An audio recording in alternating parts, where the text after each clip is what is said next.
தயவு அருட்பெருஞ்சோதி தனிப்பெரும் கருணை. எது உண்மையான கடவுள் வழிபாடு? கோவில்களில் கடவுளரின் சிலை வடிவங்களுக்கு ஆயிரக்கணக்கில் பணம் செலவழித்து பூஜைகளும் அபிஷேக ஆராதனைகளும் நடத்துகின்றனர். அவற்றின் பலன்கள் எல்லாம் மக்களை வந்தடையும் என்று நம்புகின்றனர்.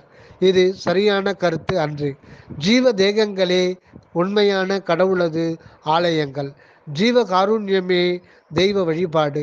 ஆகையால் உண்மையில் ஜீவர்களுக்கு செய்யப்படும் உதவி, தொண்டு எல்லாமே இறைவனைச் சேரும். ஏனெனில் ஒவ்வொரு ஜீவராசியின் வடிவும் இறைவனின் திருவுருவம். அதன் உயிர் உணர்வு இறைவனின் தன்மை. உள்ளின்று விளங்குவது இறை அருள் ஒளி நிலையாகும். இதனாலேயே ஜீவதயவு வலியுறுத்தப்படுகின்றது.